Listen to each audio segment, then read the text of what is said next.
Bienvenue à tous, c'est un plaisir de vous retrouver. J'ai la voix un peu prise, comme vous l'entendez, le nez un peu bouché, mais j'ai le cœur ouvert. On va essayer de parler du cœur aujourd'hui, encore plus que d'habitude, pour se réveiller ensemble sur la période de Shovavim.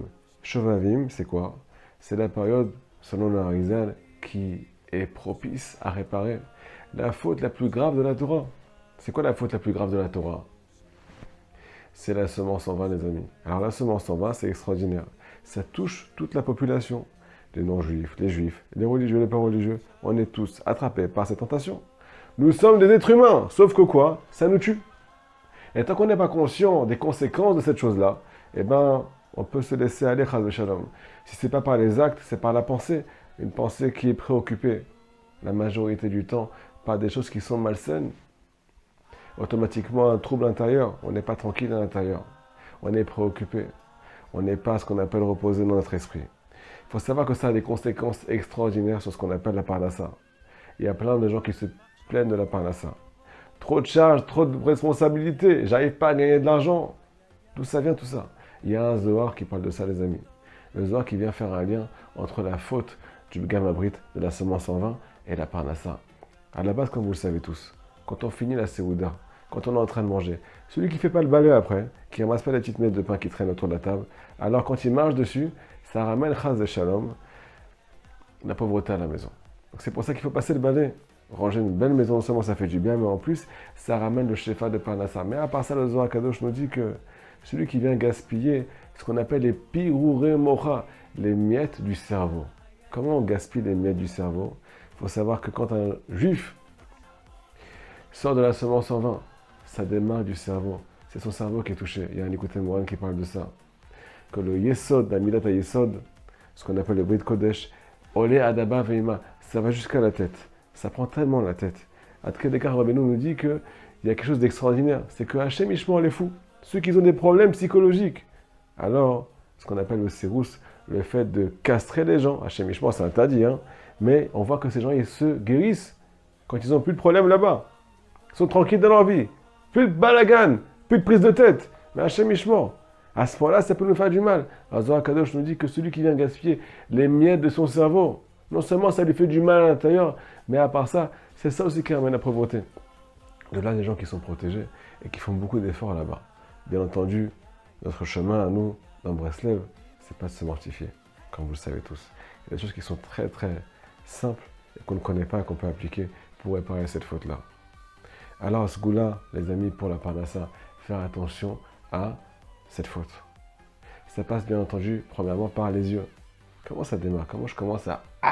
Comment je commence à... Je suis pas bien à l'intérieur. J'ai des mauvaises pensées. J'ai des mauvaises ambitions. Ben, j'ai vu quelque chose. Il y en a qui ne voient pas, mais ils pensent très fort. Pas à Dieu. Ben là, automatiquement, qu'est-ce qui se passe? Ben, quand ta pensée, elle agit sur toi.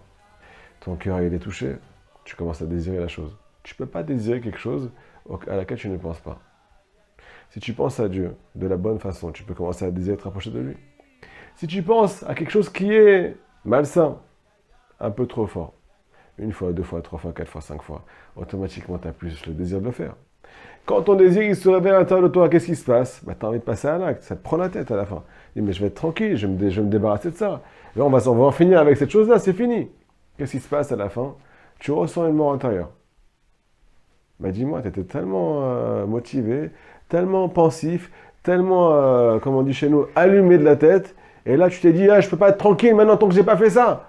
Mais à la fin, qu'est-ce qui se passe à la fin? Tu as envie de mourir. Il y a plein de gens qui témoignent, les amis, que le premier sentiment qu'ils ont après avoir fauté, c'est qu'ils ne se supportent plus. Ils ont mal à l'intérieur, ils sont tristes. Ils sont d'une tristesse, ils ont des sentiments négatifs. Et s'ils ont la crainte du ciel, ils ont des pensées négatives sur eux-mêmes. Ils ont même des peurs qui se réveillent à l'intérieur d'eux. Qu'est-ce qui va m'arriver à cause de cette chose-là? Est-ce que je peux avoir des soucis? Est-ce que ça ne va pas me pourrir la vie?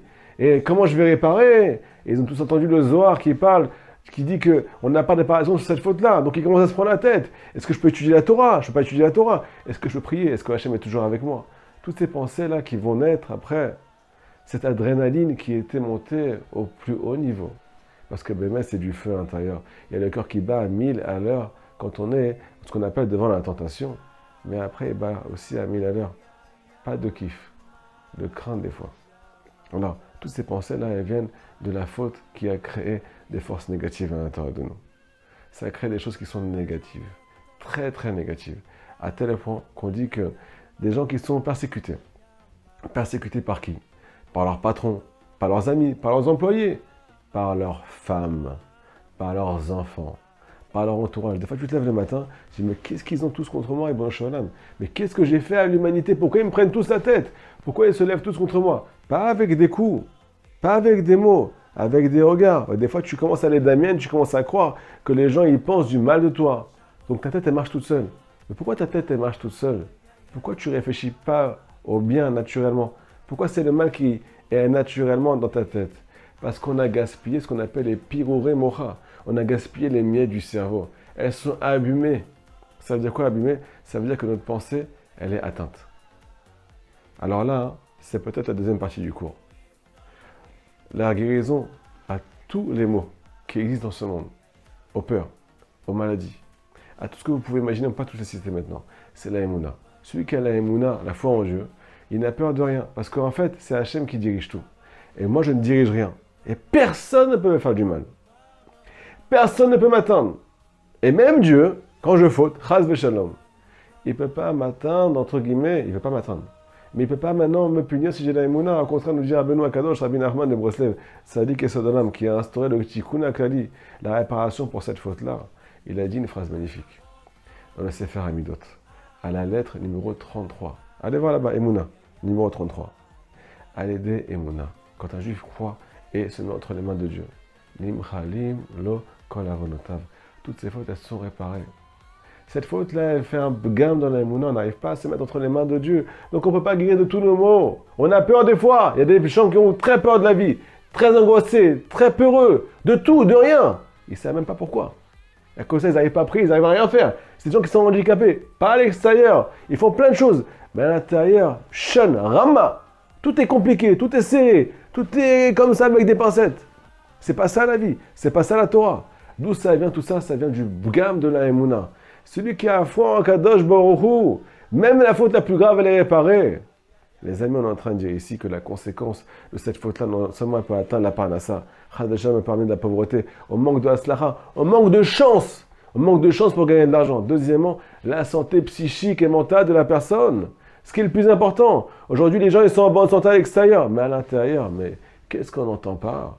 Combien de gens ils me parlent, combien de gens ils me racontent ce qu'ils ont dans leur cœur? Mais c'est la folie. C'est pas ça la Torah. Et heureusement que c'est pas ça la Torah. Tout le monde a une vision erronée de la Torah. D'où vient la vision erronée de la Torah? De Dieu et de tout ce qui se passe autour de nous. Toute l'imagination qu'on a dans notre tête, c'est parce qu'on a abîmé l'alliance. Le fait d'abîmer en bas, ça a un lien directement en haut sur la perception de la vie, la perception des choses.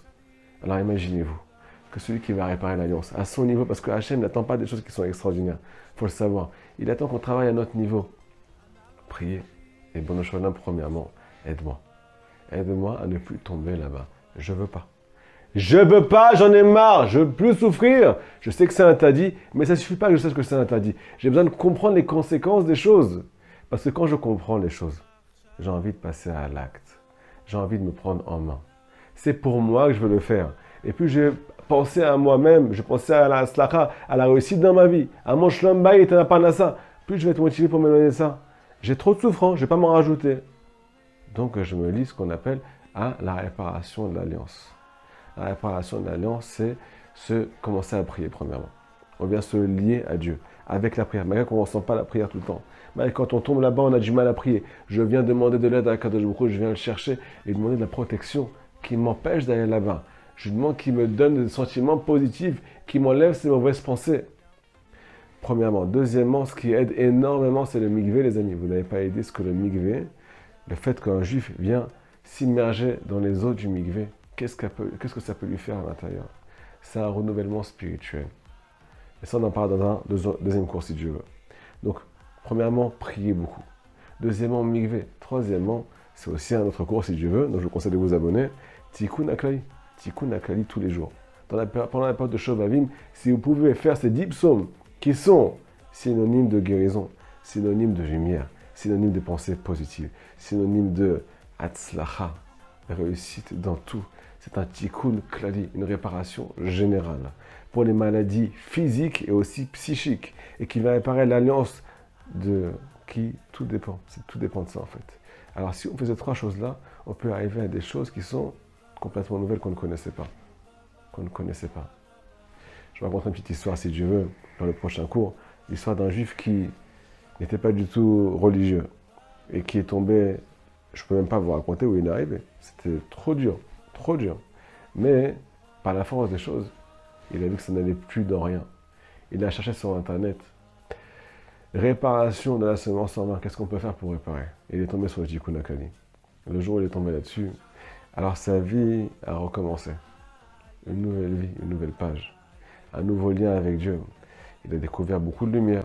Ta chaîne, c'est le sujet du prochain cours. On se tient au courant si Dieu veut. N'oubliez pas de liker, de partager ces cours, d'aider les Juifs à faire teshuva. On a besoin de vous les amis. Chazak Baruch.